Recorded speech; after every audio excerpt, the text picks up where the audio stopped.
Welcome to Skip the Queue, a podcast for people working in or working with visitor attractions. I'm your host, Kelly Molson. Each episode, I speak with industry experts from the attractions world.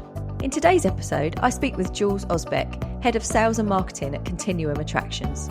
We discuss their marketing approach for attractions during a time of capped capacity and their approach to marketing segmentation that's not driven by demographics.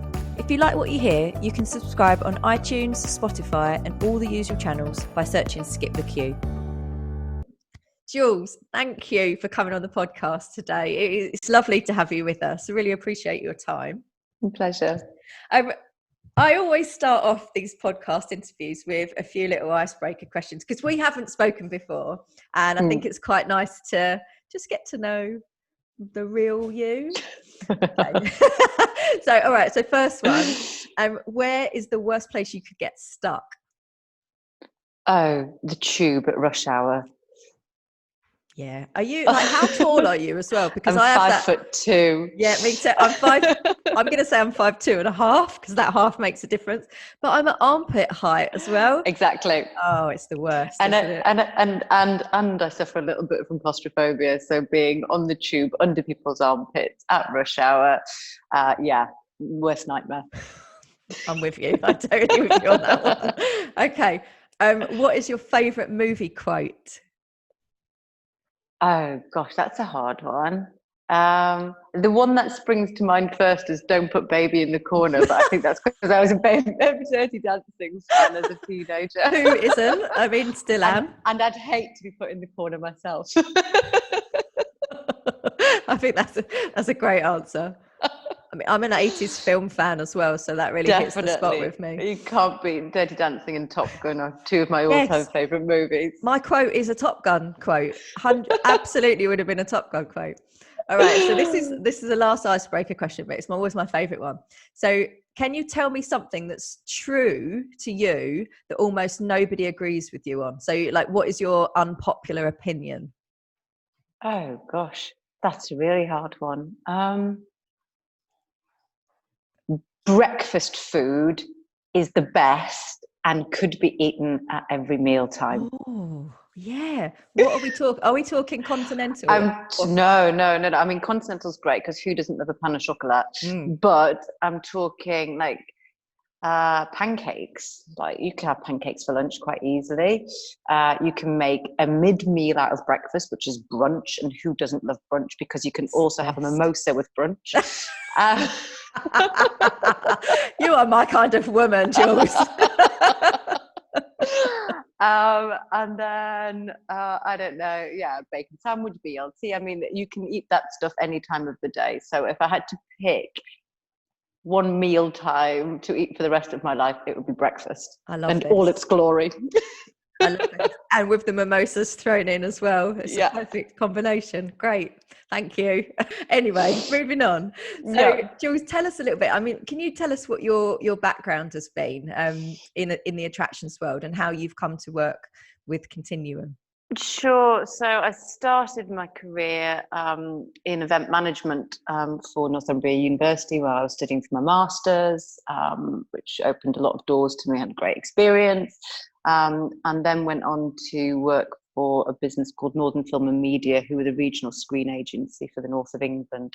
And I was their events manager. So really kind of early doors was all about the guest experience and quality. I sold my soul and went corporate for a period of time, worked for a company that delivered the business link service before the Conservative government came in, massive spending review, was made redundant, and did some other various bits and pieces before going to work for the National Railway Museum in York, which I fell in love with. I really enjoy working with people that are leaders in their fields and are passionate and love what they do, and steam train enthusiasts really do fit into that sphere. had a great time working for them, and then I went on to work for English Heritage some 8 or 9 years ago now, at a time where English Heritage were going through quite a big restructure again off the back of government spending, and also they were looking at their brand and how their brand was perceived in the world, and it was very clear that at that point in time it was perceived as very male, very tweed, very old-fashioned, academic and stuffy, and where they wanted to be was in the family arena of fun, engaging, enriching.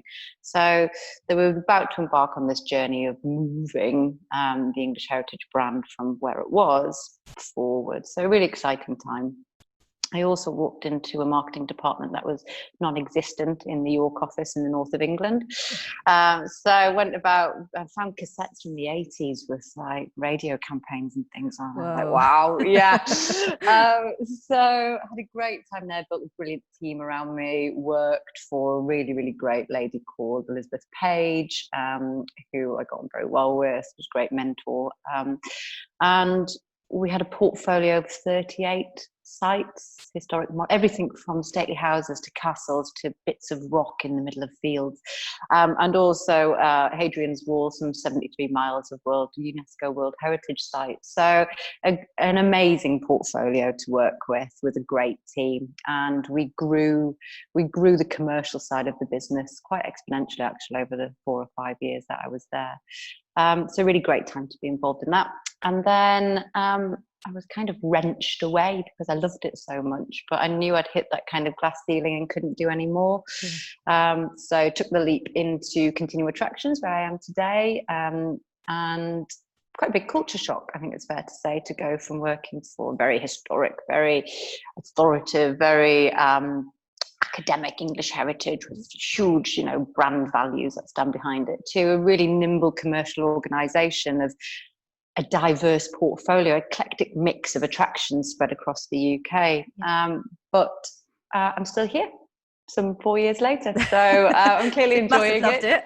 Yeah. And again, work with some really great people. Our chief exec, Juliana, has been in this business for 35 years. And I've got a really great team of sales and marketing professionals within the business as well. So here I am. Gosh, and you say about eclectic, and it really is, isn't it? I mean, you've got, multiple attractions. They're all extremely different. I mean, we go from the York Chocolate Shop, which, we've all been to, which we love, Oxford Castle and Prison, the Emmerdale Studio Experience, and then the Emirates Spinnaker Tower down in Portsmouth. So, that must give you a real kind of, it must be really satisfying to have that kind of variety of portfolio of the attractions that you work with. It is. It's no 2 days are the same. We're working, and I think the things I love most about this role is that I'm working with all the different destination marketing organisations across the UK, and they all come with different challenges. So to be part of that agenda and look and then the ability to take the learnings from each of the DMOs and apply them to others where successes have happened is really great. But the diversity, what that diversity has allowed us to do over the years is when one of the businesses isn't performing, others are, because they're spread in different cities. If one city's having a bad time, then the other parts of the country tend to be doing well. We've got an outdoor attraction in Wales, so sunny days are great for that, whereas rainy days are better for some of our indoor attractions. So it's really allowed us to spread the risk and the load, both geographically and in terms of product as well. So that's great. And then, the diversity of each of the attractions is really lovely. We go from, an outdoor adventure park in North Wales to, like you said, York's Chocolate Story in York. But the thing I love about them is that they all have purpose. They're all brands with purpose. They're not manufactured. They celebrate either the history and heritage of the city that they reside, or they tell a story. Even somewhere like Greenwood was built because Steve Bristow, who was the original owner, wanted to conserve the environment and educate children about nature, and the park is still run with very strong green credentials. We harvest our own rainwater. The roller coasters people powered. So the authenticity of each of our attractions means a lot to me, and I think especially now as consumers are becoming more savvy, they're looking to engage with brands that do have purpose. Yeah. I mean, you've just talked so, passionately about those attractions. You can see the smile on your face as you were talking about them. I guess today I really want to look at, the road ahead for the attractions and what it means now they're opening. But I guess to do that, we've got to go backwards. So I wondered if you could share what it was like hearing the news that all those places that you love are suddenly going to have to close, and no idea when they're going to reopen again. Yeah, I mean, fortunately we'd got well ahead of the curve, and I hate that turn of phrase. We were ahead of the game, if you like, in that we had been planning for it from probably February. We've been talking about it within our business of what if, and monitoring it daily. But then when that kind of Wednesday, was it a Wednesday or Friday, came, it was devastating to know that we were going to have to shut them down, and it's something that's never happened before. We've never been in that position where we're closing our attractions indefinitely. So it was devastating. And fortunately, the furlough scheme was an absolute godsend. In that, we didn't have to make those mass redundancies at that point. But yeah, to see these places that are full of fun and entertainment and are so dynamic to close their doors was really tough. Yeah. Really tough. Yeah, I can imagine. We've seen it with our own clients. Yeah, we immediately went into, right, what's the plan to reopen? So, there was no woe is us, this is devastating, this is awful. We were really proactive about saying, when are we likely to reopen? And we pretty much modeled to reopen on the 29th of June, and we were, a week out. So throughout those 3 to 4 months, we were full steam ahead on, daily. We put in plans as a management team. So there's 5 of us on the leadership team, and we spend an hour every lunchtime, 12 to 1 every day via Zoom, talking to each other.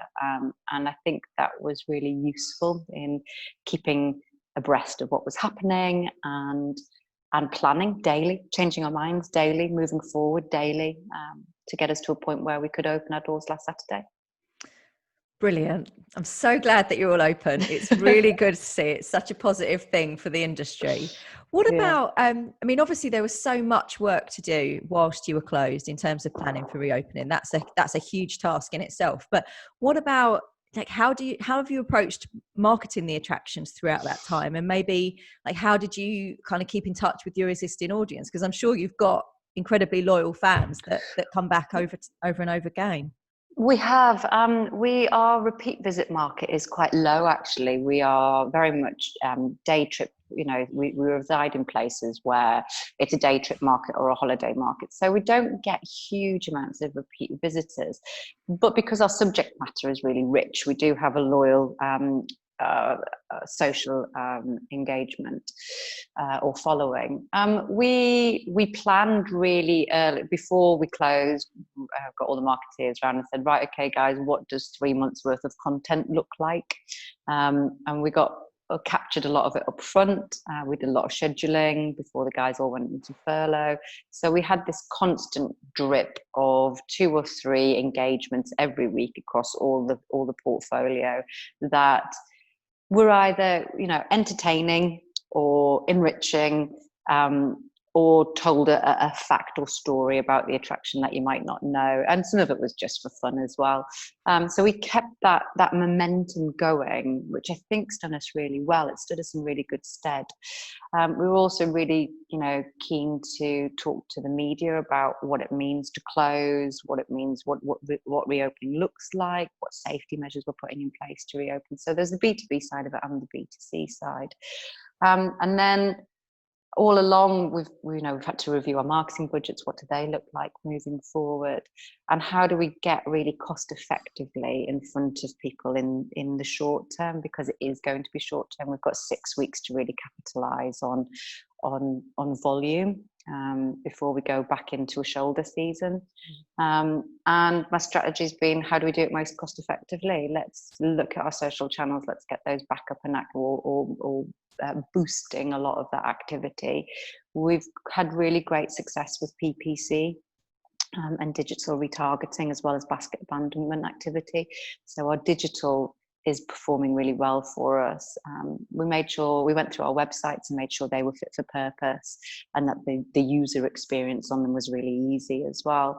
And we've also engaged a lot with OTAs. I don't want to use discounting platforms because I think whilst it might be a quick fix and a sticking plaster, I think in the long term, it's not where we need to be. I think we need to just get through this season.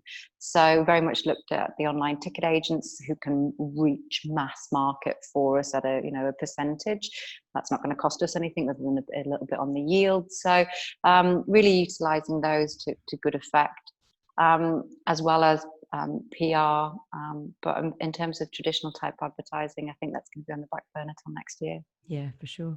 It's difficult, isn't it? I guess, with that, the kind of capped capacity that you'll have, and that almost that level of uncertainty still about how nervous people are about coming back to indoor attractions specifically. I mean, we've seen like huge demand for outdoor, like zoos and wildlife parks, but with the indoor, there is still that. I think the BDRC are, they've been doing a weekly report tracking the consumer sentiment of the impact of COVID. And I think despite the indoor attractions being able to open, there's still an average lead time of around about 4 months, which seems huge. And like you say, that then takes you into, your slightly quieter season. So you can't really get the impact that you need.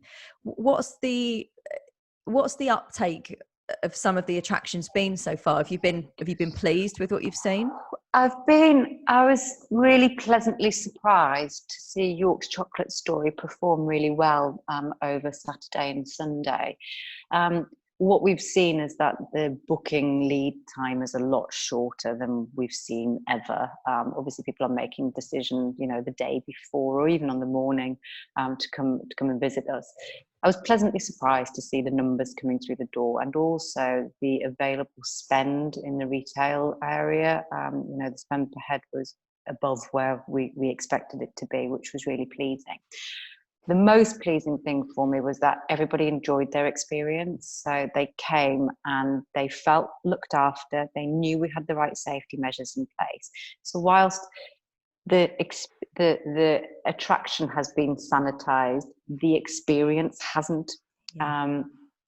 And there's still a richness to the experience. They're still able to engage with that story and take something away from it and be entertained and have some fun. And gosh, we've not had that ability other than tuning into Netflix for the last 4 months. And I think the thing that we do really well is we tell a really good story, but that rare commodity of it being told by a human being, that human interaction that we deliver across all of our attractions, I think is really rare as we move into an ever more digital landscape. So I think people have really enjoyed that. And who doesn't love chocolate? So that's always a win. Oxford Castle and Prison have done okay, as have Spinnaker Tower, and the two non-UK sites, so Greenwood in Wales and Merry Kings in Scotland, will open on the 18th. They're a little bit behind, so we'll wait and see what they bring as well. But I'm optimistic. I think there is a demand. I think people are looking to get out of the house and do things, and I think we have delivered a experience that is manageable and controlled within this landscape that we find ourselves in. It's really positive to hear. I love that phrase that you used as well. I've heard that a few times recently about sanitizing the site but not the experience. I think you're so right, and the feedback that you'll be getting now and the kind of testimonials that you'll be getting now from the visitors, that's the important thing. That's what really matters, and that's what's going to drive more people to come. What about, you talked a little bit about digital there. Did you have to implement anything prior to opening that you didn't already have in place? In terms of kind of pre-booking and time slots and stuff? Yeah, so we were, our summer periods, a lot of our attractions run at capacity. So we've had to rebuild all of our ticketing system, all of our back end to reflect the opening times and also the time slots. So rather than running every 15 minutes, we're running every half hour. So there's a lot of infrastructure build that had to go on behind the scenes. The websites needed adjusting, etc. But that's been it really. Other than a lot of hard work going on with our operations team at attraction level to make sure that, we spent a long time looking at how we could make this work. What does it look like? What does it feel like? Does the experience still feel rich enough? Is it still good enough if we do this, this and the other? Well, actually, if we go too far in that direction, that really does take a little bit away from it.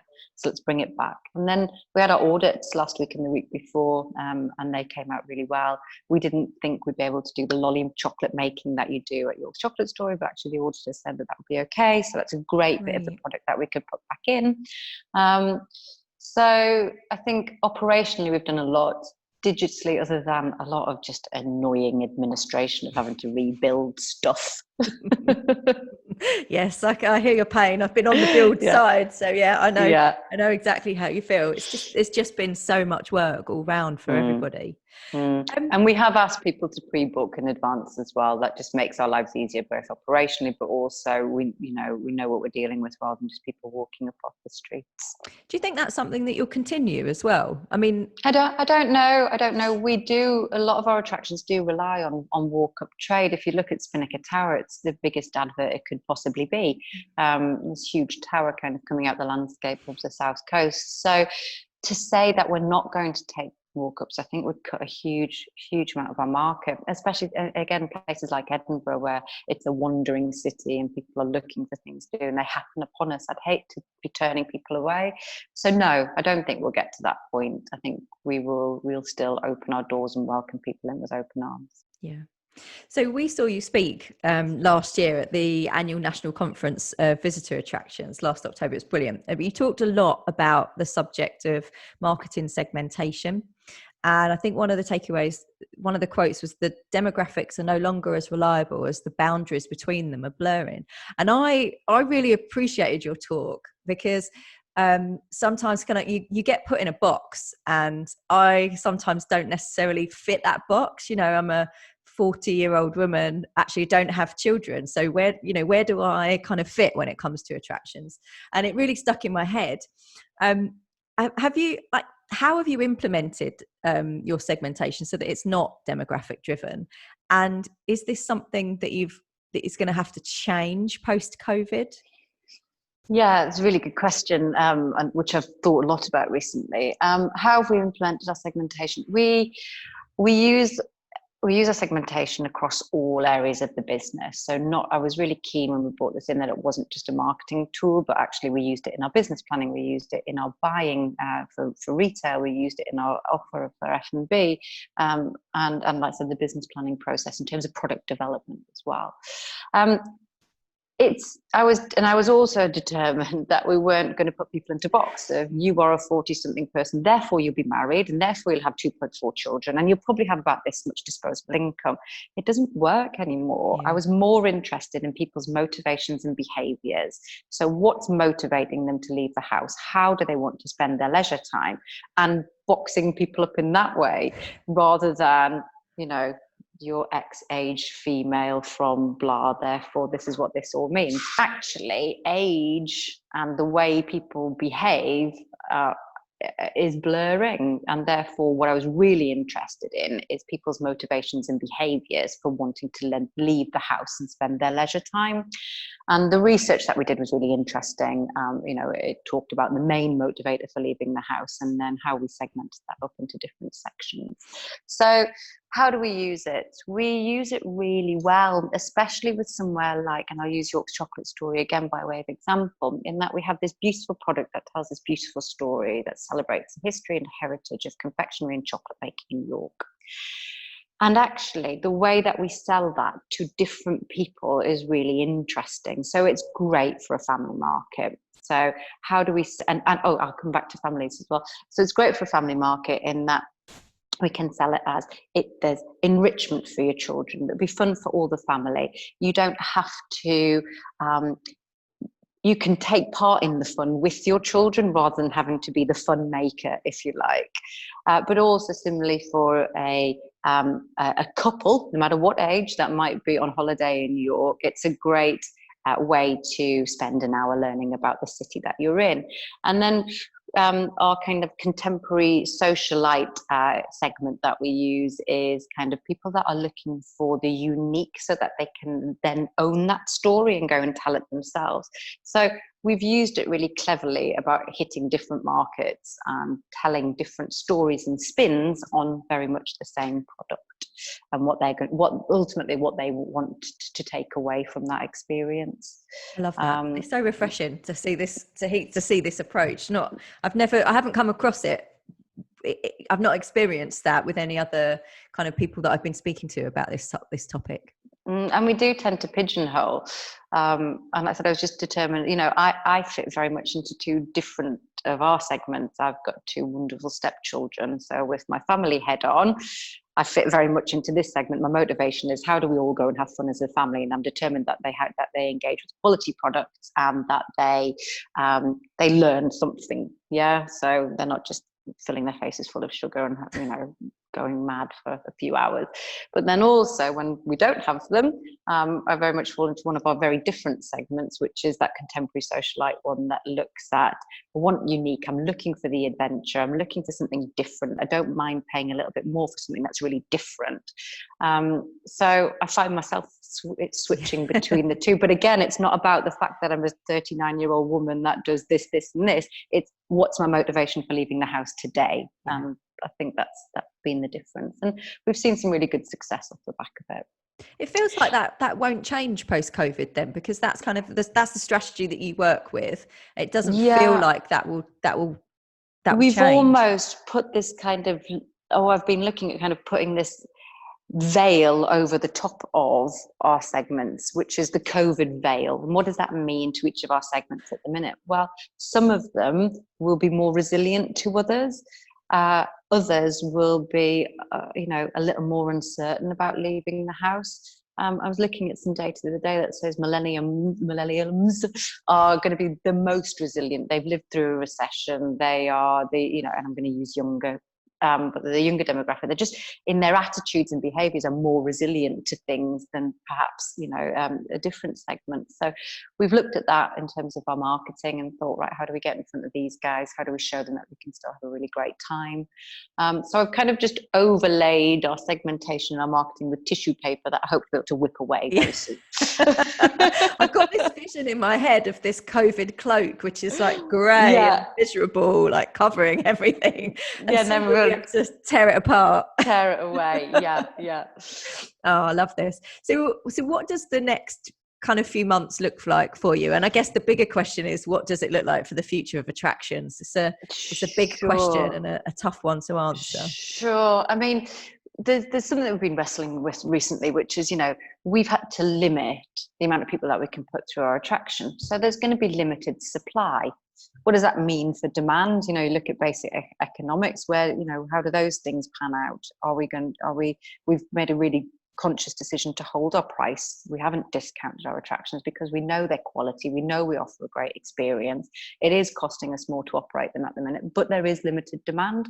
So hopefully, when people start moving around again in the next 6 weeks, when the summer holidays come, we'll see people coming through our doors.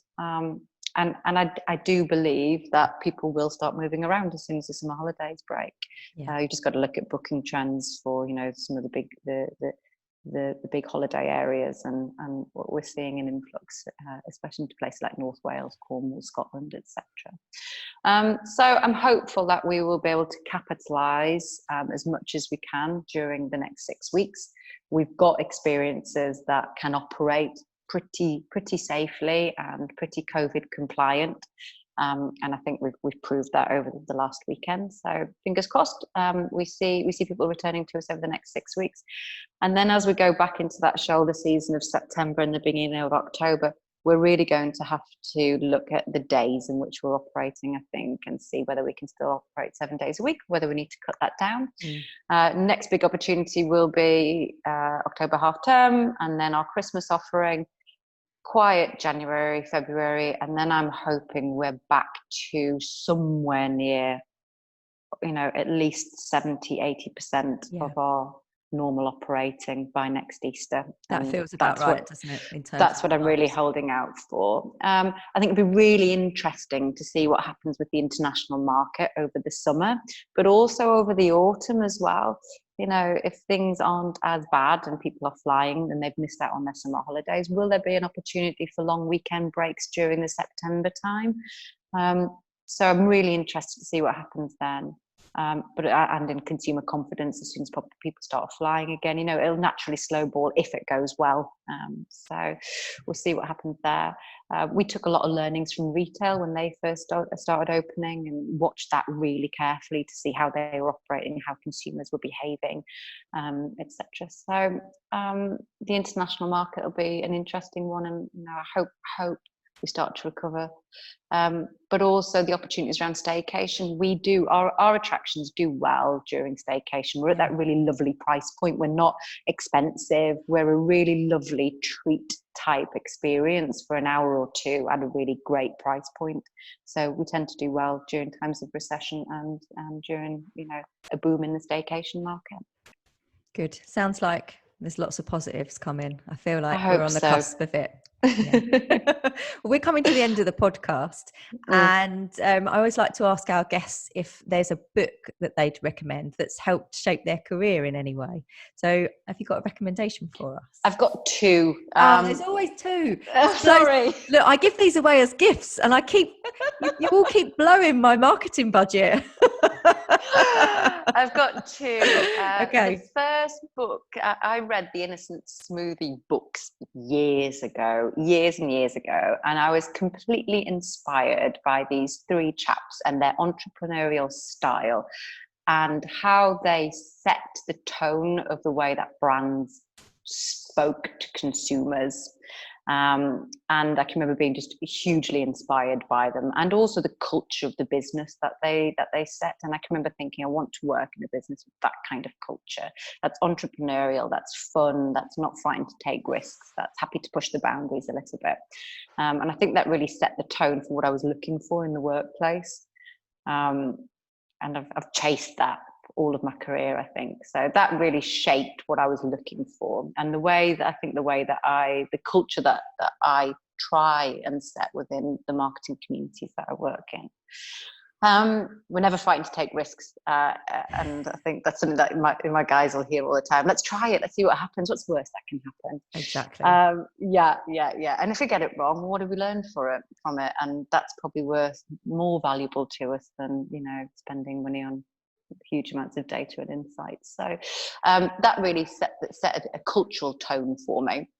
And then I read a couple of years ago a book called Turn the Ship Around by Captain David Marquette, who was a US submarine captain who was given a submarine to mobilize within 3 months. He didn't know how to work it, and he had to very much rely and put his trust in his team to get them to a position where they could become shipworthy or could set sail. And again, about culture, I'm all about people and culture. The way he went about doing that and really putting his trust into his team has inspired me as well. That is a great book choice, and I've not read that one as well, so that's going to go top of my list. If you would like to win a copy of these books, then head over to our Twitter account, Skip the Queue, and if you retweet this episode announcement with the comment, I want Jules books, then you'll be in with a chance of winning them.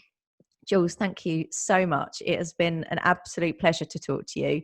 I think there are many good things just about to happen, and it's been really lovely for you to come on and talk about the things that you've been doing and talk really openly and positively and share your experiences. So thank you so much. No, it's been great. Thanks for having me. You're welcome. Thanks for listening to Skip the Queue. If you've enjoyed this podcast, please leave us a 5-star review. It really helps others find us. And remember to follow us on Twitter for your chance to win the books that have been mentioned. Skip the Queue is brought to you by Rubber Cheese, a digital agency that builds remarkable systems and websites for attractions that helps them increase their visitor numbers. You can find show notes and transcriptions from this episode and more over on our website, rubbercheese.com/podcast.